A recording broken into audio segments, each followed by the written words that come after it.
രാവിലെ ചായ കുടിച്ചിരിക്കുന്ന സമയത്താണ് കേട്ടോ മീൻകാരൻ്റെ വരവ്. അങ്ങനെ അതാ അന്ന് എന്ത് മീനാണ് ഏത് മീനാണ് എന്താ മീനിന് വില എന്നൊക്കെ അറിയാൻ വേണ്ടിയിട്ട് റോട്ടിൽ കയറി നിന്നിട്ടുണ്ട് കേട്ടോ.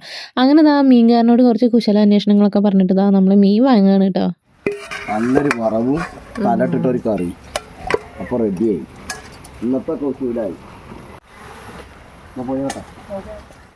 പുഴമീനാണ് കേട്ടോ കിട്ടിയിട്ടുള്ളത്. അപ്പോൾ കുറേ ദിവസമായി ഇങ്ങനെ വിചാരിക്കുന്നു പുഴമീനൊക്കെ ഒന്ന് കഴിക്കണമെന്ന്. പക്ഷേ ഞാൻ ഉദ്ദേശിച്ചത് ചെറിയ ചെറിയ പുഴമീനുകളാണ് കേട്ടോ.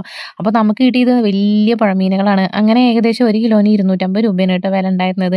അങ്ങനെ ഒരു 3/4 കിലോ ഒരു 170 രൂപയും കൊടുത്ത് വാങ്ങിയിട്ടുണ്ട്. ഇനിയിപ്പോൾ അതാ കുറച്ച് വറക്കും അതേപോലെ കുറച്ച് കറി വയ്ക്കും ചെയ്തിട്ടുണ്ട് കേട്ടോ. എല്ലാ പണികളും കഴിഞ്ഞിട്ട് ഇതാ മക്കളെ സ്കൂളിലേക്കൊക്കെ ആക്കിയിട്ട് ഞാനിതാ നമ്മുടെ സ്റ്റിച്ചിങ് യൂണിറ്റിലേക്ക് പോയിട്ടുണ്ട് കേട്ടോ. അപ്പോൾ അവിടുത്തെ കുറച്ച് സ്റ്റിച്ചിങ് ഒക്കെ കഴിഞ്ഞിട്ട് ഉച്ചയ്ക്ക് ഇതാ തിരിച്ച് ഊണ് കഴിക്കാൻ വേണ്ടി വീട്ടിലേക്ക് വന്നപ്പോഴാണ് കേട്ടോ നമ്മുടെ വീടിൻ്റെ ബാക്ക് ഭാഗത്ത് ഇതാ ഒരു പട്ടി പ്രസവിച്ചിട്ടുണ്ട് കേട്ടോ. ഒരു 6 കുട്ടികളുണ്ട്. അങ്ങനെ ഇന്ന് ഞങ്ങളുടെ വീടിൻ്റെ ബാക്ക് ഭാഗം ഒരു പ്രസവ വാർഡായിട്ട് മാറിയിട്ടുണ്ട് കേട്ടോ. പട്ടിക്ക് പ്രസവിക്കാൻ കണ്ടൊരു സമയം അതേപോലെ ഇതാ കുട്ടികളുടെയും പട്ടിയുടെയും ഒക്കെ നരകാണില്ല. ഈ ഒരു മഴയത്ത് ഇതാ അവർക്ക് കിടക്കാൻ പോലും സ്ഥലമില്ല കേട്ടോ. അപ്പോൾ അതാ ഞാൻ വീടിൻ്റെ ജനാല വഴിയാണ് കേട്ടോ ഈ ഒരു വീഡിയോ എടുക്കണത്. അപ്പോൾ നിങ്ങൾക്ക് മനസ്സിലായിട്ടുണ്ടാവില്ല എനിക്ക് എത്രമാത്രം ധൈര്യം ഉണ്ട് എന്നുള്ളത്. അങ്ങനെ നമുക്ക് അതിൻ്റെ അടുത്ത് പോയിട്ട് വീഡിയോ എടുക്കാനൊന്നും പറ്റില്ലല്ലോ, പട്ടി എപ്പോഴാണ് ഓടി വരിക എന്ന് അറിയില്ല. അങ്ങനെ ഇതാ പട്ടി വന്നിട്ടുണ്ട്.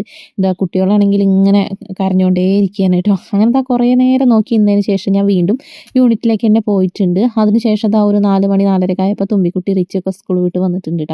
സ്കൂൾ വിട്ട് വന്ന വഴി തന്നെ അവരുടെ ചോദ്യം എന്താ അമ്മ ഉണ്ടാക്കിയിട്ടുള്ളത് എന്നാണ്. അപ്പോൾ എന്താ അവർക്ക് ഉണ്ടാക്കി കൊടുക്കാന്ന് അറിയാതെ ഞാനിങ്ങനെ ഇരിക്കുകയായിരുന്നു കേട്ടോ. അപ്പോൾ ബിസ്ക്കറ്റും അതേപോലെ ചിപ്സും കാര്യങ്ങളൊക്കെ ഇരിക്കുന്നുണ്ട്. അപ്പോൾ അതൊന്നും അവർക്ക് വേണ്ട, അമ്മ എന്തെങ്കിലും ഉണ്ടാക്കി തന്നാൽ മതി പറഞ്ഞിട്ട് ഇതാ ഞാൻ ഗോതമ്പ് മാവ് കലക്കിക്കൊണ്ടിരിക്കുകയാണ് കേട്ടോ.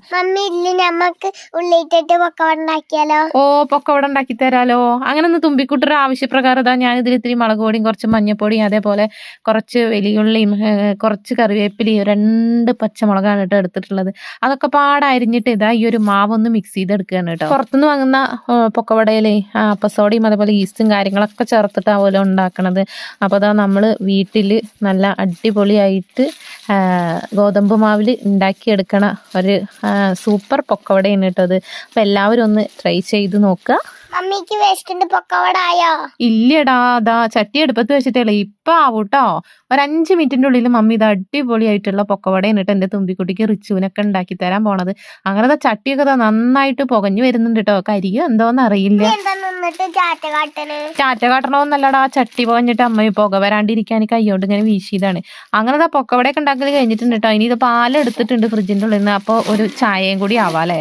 ചായ തിളയ്ക്കാനുള്ള ക്ഷമയൊന്നും ഇല്ല കേട്ടോ. അപ്പോഴേക്കും ഇതാ തുമ്പിക്കുട്ടി റിച്ചും പൊക്കവട പാത്രം എടുത്ത് പുറത്ത് പോയിരുന്നിട്ട് കഴിച്ചുകൊണ്ടിരിക്കുകയാണ്. ഞാനിതാ ചായ കാറ്റിയിട്ട് ക്ലാസ്സിലാക്കി വന്നപ്പോഴേക്കും ഇതാ പൊക്കവട പകുതി